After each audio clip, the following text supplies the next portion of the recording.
Yes, and we are doing another Pursuing God's Heart. At this point, I'm working my way through John's Gospel, and I'm trying to keep to one video per chapter for now, at least. So John chapter 5 is an amazing passage.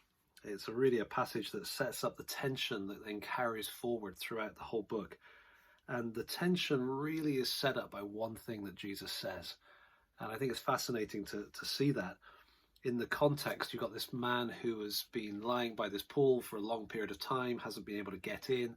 Jesus initiates, keeps coming to him, and he heals him, and then he comes back to him later and makes it clear who it was that had healed him.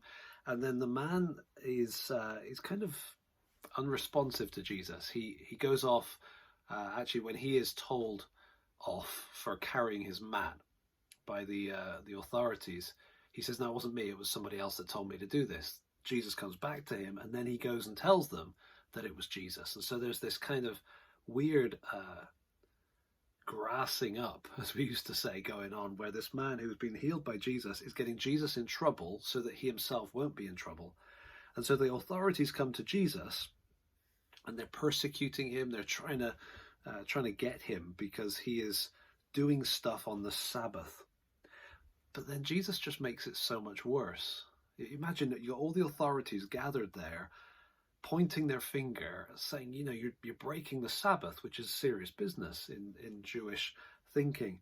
But Jesus' answer to them in verse 17 is fascinating. He says, my Father is working until now, and I am working. Almost everything he says there is probably not a good idea if he's trying to stay out of trouble. He calls God my Father, something they wouldn't do.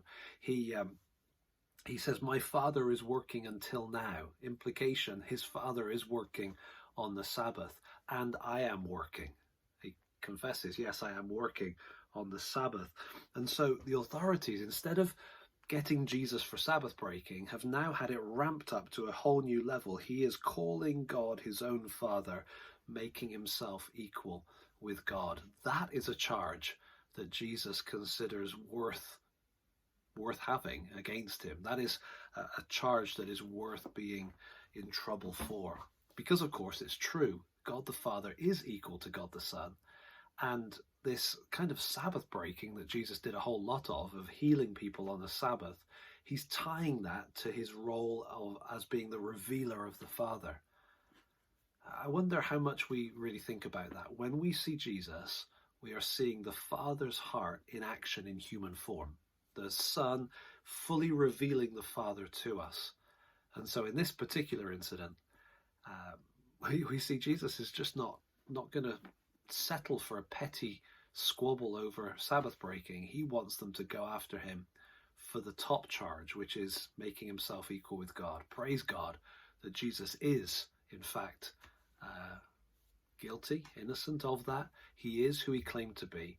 And so everything that follows from this point on in John's Gospel, all the tension that comes, is a tension that from their perspective may be a legitimate charge against him, but from the perspective of truth, it was reality. Jesus is the Son of God, revealing the Father to us, and the Father he's revealing to us is thrillingly loving.